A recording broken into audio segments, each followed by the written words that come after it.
एक इंतहाई मेहनती और फर्ज-शनास लड़की थी।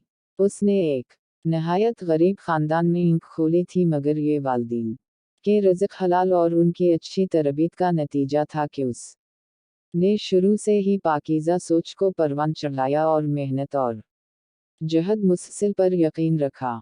सलमा के वालिद एक मकामी फर्म में मामूली मुलाजिम थे और वालिदा मुकम्मल तौर पर एक घरेलू खातून, जिनकी सोच अपने घर से शुरू होती थी और वहीं पर ख़त्म। बाहर की दुनिया के बारे में वो मुकम्मल तौर पर ना आशना थीं। मिस जब्बार एक सीधी सादी खातून थीं जिन्हें अपने 3 बच्चों को तालीम दिलवाने का शौक़ जुनून की हद तक था। यही वजह थी कि नामुसाद हालात के बावजूद भी जब्बार साहब ने अपने बच्चों को हस्ब तौफीक स्कूलों और कॉलेजों में पढ़ाया। सलमा उनकी सबसे बड़ी बेटी थी। उसके बाद आमिर और शाहिद, तीनों बहन भाइयों में 2-2 साल का फ़र्क था। सलमा ने मैट्रिक के बाद IFE और बैचलर ऑफ आर्ट्स भी इम्तियाजी नंबरों से पास किया। आगे वो मास्टर ऑफ आर्ट्स एजुकेशन की तैयारी कर रही थी कि शाहिद से शादी हो गई। शाहिद बुनियादी तौर पर एक शरीफ और मुहज़्ज़ब इंसान था। उसने सलमा के साथ बहुत अच्छा सलूक किया और वक्ती तौर पर इसे भी यही महसूस हवा कि उसकी तकलीफ़ों के दिन कट गए हैं, मगर जल्द ही इसे अपनी खुशफहमी का एहसास हो गया जब उसके ससुराल वालों ने अपने रंग दिखाने शुरू कर दिए। उसकी सास और एक नंद ने सही मानों में उसका नातिका बंद कर दिया। सलमा न सिर्फ पढ़ाई में अच्छी थी, बल्कि उसकी अम्मी ने इसे घर गृहस्थी के रमूज भी बखूबी सिखाए थे। खानादारी, सलाई, कढ़ाई, सलीका ग़र्ज़ हर शबे में वो ताक़ थी, मगर उसके ये असलूब सास, नंद और हत्ता के देवरों को भी कतन नज़र न आते थे, बल्कि वो वक्तन फ़ौक़तन इसे बद सलीका, जाहल, गंवार और गरीब जैसे अलक़ाबात से नवाजा जाता था। इसे उस बात पर हैरत होती कि उसने अपने वालिदैन और इसातिज़ा को यही कहते हुए सुना था कि तालीम ही असल दौलत है।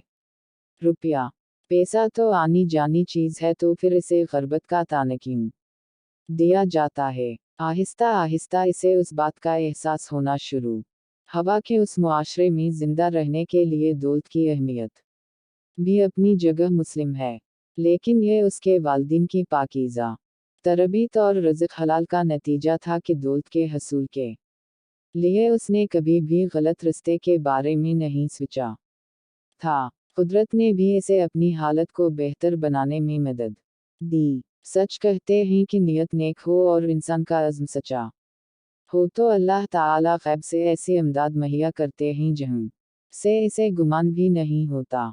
एक दिन सलमा की एक पुरानी सहेली इसे मिलने आई। उसकी हालत देखकर और ख़ास तौर पर उसके ससुराल वालों का राया देखकर इसे बहुत अफसोस हवा। सलमा भी उससे सच को छुपा ना पाई और उसने रोते हुए अपनी तमाम दास्तान गम से सुना डाली। रज़िया उसकी हमदर्द सहेली थी। उसने मशवरा दिया कि वो अल्लामा इक़बाल ओपन यूनिवर्सिटी की फ़ासिलाती तालीम की सहूलत से फ़ायदा उठाए और अपना मास्टर ऑफ आर्ट्स मुकम्मल करे। उस तरह वो घरेलू काम भी कर सकेगी और अपनी तालीम भी बढ़ा लेगी। चुनांचे उसने कुछ बचत करके और अपने शोहर की रज़ामंदी से वहाँ अप्लाई कर दिया। सास को पता चला तो उसने आसमान सर पर उठा लिया कि अब घर का काम कौन करेगा, घर की जिम्मेदारी कौन उठाएगा। तो शाहिद ने उन्हें समझाया कि उस निज़ाम में सलमा का यूनिवर्सिटी जाना ज़रूरी नहीं, इसलिए वो घर के कामों को भी सरअंजाम देती रहेगी। सलमा सलाई कढ़ाई में तो माहिर थी ही, अल्लाह ने उसकी एक और तरीक़े से भी मदद फरमाई। वो कुछ उस तरह के उसके घर के करीब ही एक बुटीक शुरू हुआ और उसकी मालकन को कपड़ों की सिलाई करने वाली कुछ माहिर ख्वातीन की ज़रूरत थी। सलमा को पता चला तो उसने खातून से बात करके काम का आर्डर ले लिया। घर की सिलाई मशीन पर उसने मोटर लगवा ली और साथ ही उसकी अच्छी तालीम और रिकार्ड की वजह से करीबी पोश इलाके के कुछ बच्चों ने उस से ट्यूशन लेनी शुरू कर दी। उसने उन्हें इतने अच्छे तरीक़े से पढ़ाया कि वो उसके गर्दीदा हो गए।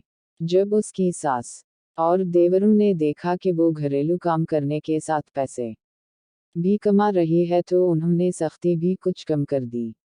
वो लालची लोग थे। शाहिद के अलावा दोनों देवर पढ़ाई में बिल्कुल पैदल थे। सलमा ने उनको पढ़ाने की बहुत कोशिश की, मगर वो बिगड़ चुके थे। इसी तरह उसकी नंद भी मेटर करके घर में फारिग थी और इसे सारा दिन तैयार होकर टेलीविजन देखने के अलावा और भाभी की शिकायतें लगाने के अलावा कोई काम न होता था।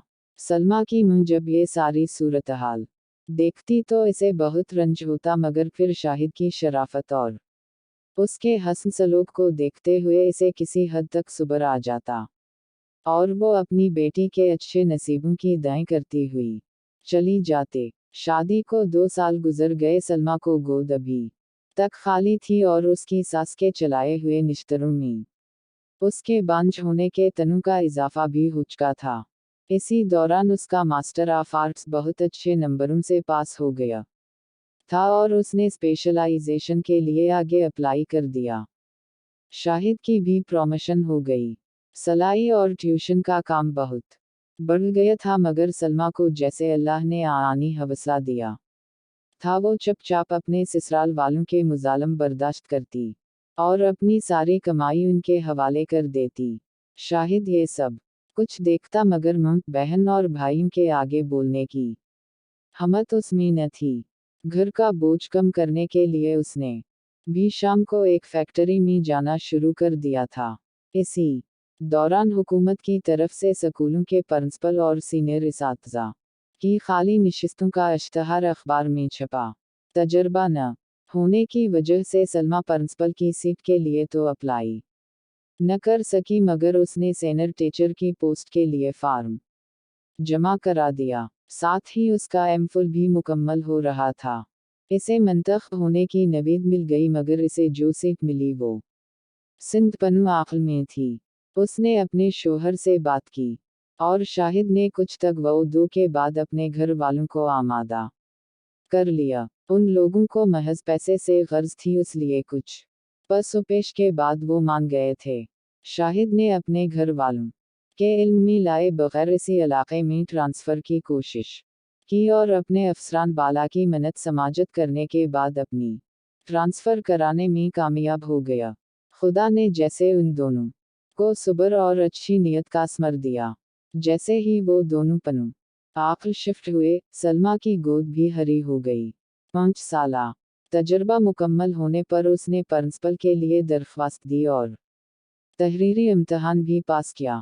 अच्छे तालीमी कैरियर और शानदार रिकॉर्ड को मद्देनजर रखते हुए इंटरव्यू पैनल के अरकान ने कामयाब उम्मीदवारों में इसे पहले नंबर पर मुंतखब किया। उस दौरान अल्लाह ने इसे एक बेटे और बेटी से भी नवाज दिया था। शाहिद ने अपनी बहन का रिश्ता दफ्तर के एक उम्र रसीदा क्लर्क से कर दिया और अपने भाइयों को कर्जा लेकर बाहर भिजवा दिया। बाहर के धक्के खाने से उनकी बुरी आदतें भी कम हुईं। वहाँ उनको मजदूरी करना पड़ी। अपने मुंह और बाप को शाहिद ने साथ रख लिया। बेटी की शादी और 2 नकमे बेटों को बाहर भिजवाने की वजह से अब उसके तर्ज अमल में भी तब्दीली आ चुकी थी। सलमा और शाहिद ने नेक नीयती से अपने फ़राइज़ निभाए, अपने बहन भाइयों की मदद की और जहद मुस्सिल से अपने हालात को संवारने की सही की, जिसका नतीजा उन्हें मुआशरे में एक बाइज़्ज़त मकाम की शक्ल में हासिल हुआ। हमें भी चाहिए कि अगर ज़िंदगी में कोई रास्ता दुश्वार गुजार हो तो मायूसी के अंधेरों में भटकने की बजाय अपने रब से लो लगाएं और मुस्तकिल मजाजी से मेहनत करें। अल्लाह ताला मेहनत और अच्छी नीयत और खलूस का सिला कभी भी रायगा नहीं जाने देता। मज़ीद ऐसी ही सच्ची कहानियों के लिए चैनल को सब्सक्राइब करें और वीडियो को लाइक करना न भूलें। अपना बहुत सा ख्याल रखिए। इजाज़त दीजिए। खुदा हाफिज़।